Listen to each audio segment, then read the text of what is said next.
ప్రియమైన వారలారా, యేసు నామములో మీకు నా శుభాకాంక్షలు. బాగున్నారా? సంతోషంగా ఉన్నారా? మనసానందంతో ఉన్నారా? యేసునందు ఎప్పుడూ మనసానందంతో ఉండాలి. ఆయన తోడుగా ఉన్నారు కదా, నిన్ను ఎడబాయనని చెప్పారు కదా. కనుక ఏమిటి, ఈ దినం సవాల్తో కూడిన అనేక కార్యములు ముందు ఉన్నవా? వాటన్నిటిని మీరు దాటెదరు, జయమునందుదురు. అవన్నీ ఏమీ లేకుండా పోవును, భయపడకండి. సరే, నేను చెప్పాను కదా, ఈ లాస్ వేగాస్ అనే సిటీ ఒక పట్టణము. ఇక్కడ వేల కొలది లక్షలాది ప్రజలు వస్తున్నారు. జూదమునకు బానిసలైపోయారు. ఈ ప్రజలు విడుదల పొందాలి. ఈ జూద ఆత్మ, బానిసత్వపు ఆత్మ నశించి ప్రజలు విడుదల నొందినట్లు మీరు ప్రార్థన చెయ్యాలి.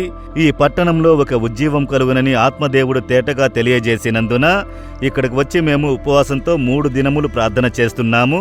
దేవుడు చెప్పినట్లు ఒక గొప్ప ఉజ్జీవం ఈ పట్టణంలో కలగాలి, మీ ఆత్మను కుమ్మరించండి అని మీరు ఆసక్తితో ప్రార్థన చెయ్యాలి. మీరు ప్రార్థన చేస్తే తప్పక మార్పు కలుగును. ప్రార్థించెదరా?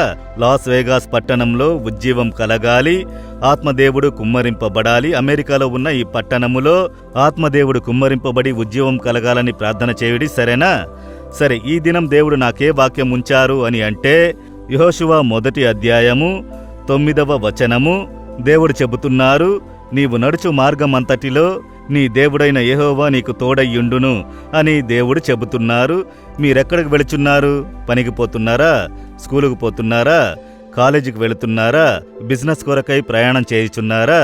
సేవ కొరకు ఎక్కడికైనా వెళుచున్నారా? మీరెక్కడికి వెళ్ళినా సరే దేవుడు చెబుతున్నారు, నేను నీకు తోడుగా వచ్చేదను, నేను నీతో వచ్చేదను. స్కూలుకు పోతే స్కూలుకు వస్తాను, కాలేజీకి వెళితే కాలేజీకి వస్తాను. బిజినెస్ కొరకు వెళుచున్నావా? తోడుగా వచ్చేదను. మీరెక్కడికి వెళ్ళినా తోడుగా వచ్చేదని అంటున్నారు. ఎందుకంటే యేసును అంగీకరించిన తర్వాత ఆయన విడువడు, ఎడబాయడు, మనలోనే నివసించుచున్నారు.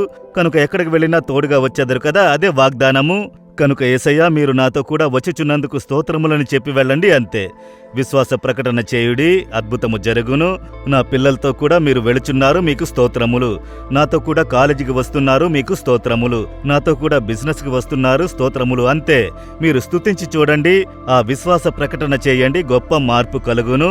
నా జీవితంలో సగం రోజులు ప్రయాణంలోనే గడుచుచున్నవి. ఒక్కొక్క దేశమునకు, ఒక్కొక్క పట్టణమునకు, ఒక్కొక్క స్థలమునకు ప్రయాణం చేసి సేవ నిమిత్తము వెళుచున్నాను. నాకున్న విశ్వాసమేంటి? ఇదే, దేవా, మీరు నాతో కూడా వస్తున్నారు, మీకు స్తోత్రములు. మీరు వాక్కునిచ్చినట్లు నాతో కూడా ఉన్నారు. కనుక మీరు వెళుచున్న మార్గమంతట్లో మీ దేవుడైన యెహోవా మీతో కూడా ఉన్నారు. మీరు వెళ్లే స్థలములనీట ప్రభువు మీతో ఉన్నప్పుడు ఎందుకు భయపడాలి?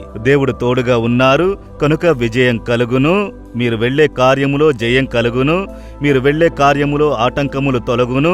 మీరు వెళ్లే కార్యములో అద్భుతము జరుగును. మీరు వెళ్లే కార్యములో విడుదల కలుగును. మీరు ఈ దినం వెళ్లే కార్యము సక్సెస్ గా మారును.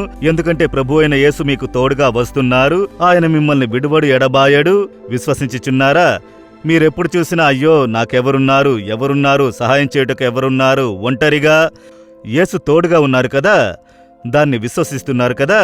కనుక దేవా, మీరు నాకు తోడుగా ఉన్నారు, చాలు. ఎవరు లేకపోయినా పర్వాలేదు, మీరు తోడుగా ఉన్నారు, అది చాలని చెప్పండి. అలా విశ్వాస ప్రకటన చేయుడి, అద్భుతం జరుగును. చూడండి, ఇప్పుడు చెప్తారా? దేవా, నేను వెళ్లే మార్గమంతట్లో మీరు తోడుగా ఉంటానని వాకునిచ్చితిరి.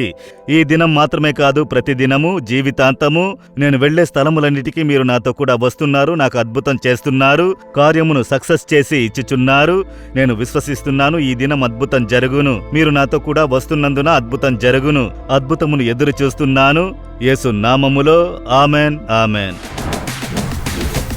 జీసస్ రిడీమ్స్ తెలుగు యూట్యూబ్ ఛానల్ను సబ్స్క్రైబ్ చేయండి. సబ్స్క్రైబ్ బటన్ను క్లిక్ చేయండి మరియు బెల్ బటన్ను నొక్కండి. ప్రతిరోజు కార్యక్రమ సమాచారం పొందండి.